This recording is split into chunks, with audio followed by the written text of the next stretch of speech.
We love the Merry Christmas, everyone. Thank you for coming out tonight. Thank you, thank you. It's great to see so many familiar faces here tonight.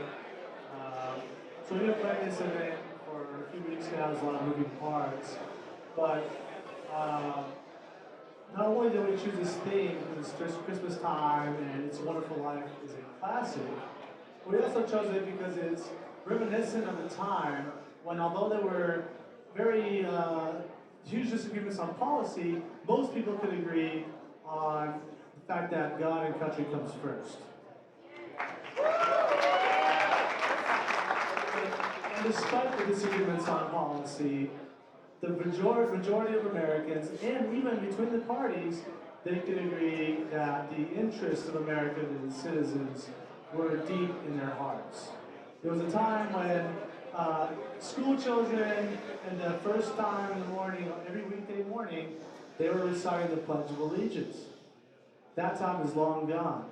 But we are hoping to facilitate that and help restore that national pride. Now, when it comes to our promo graphic, Patriots, Republicans, and most normal people really loved it. But of course, people like Rachel Maddow saw a beloved poster of a Christmas movie and said it was white supremacy, which I think speaks more to her than to anyone else.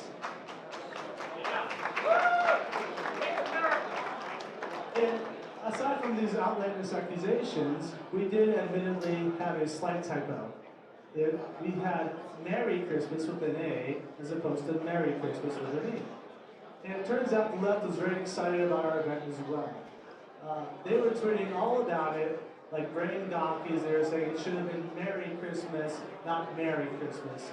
They meant to say Merry Christmas, and I was thinking, this is remarkable. Who would have thought all it took was a typo to get the left to say Merry Christmas again? Okay, they can complain about spelling as long as they're saying it. But anyway, before I get into the background of RNR, by a show of hands, it's an easy question. How many of you support the America First agenda, or what is known as Make America Great Again? Everyone here. How many of you are satisfied with the state of the Republican Party and how they're effectuating that agenda?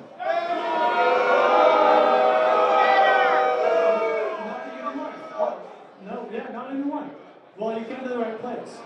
So RNR is a political nonprofit dedicated to moving the Republican Party away from the American Last establishment, more towards the America First grassroots. And we're doing that by taking over the Republican Party from the local, state, and federal level.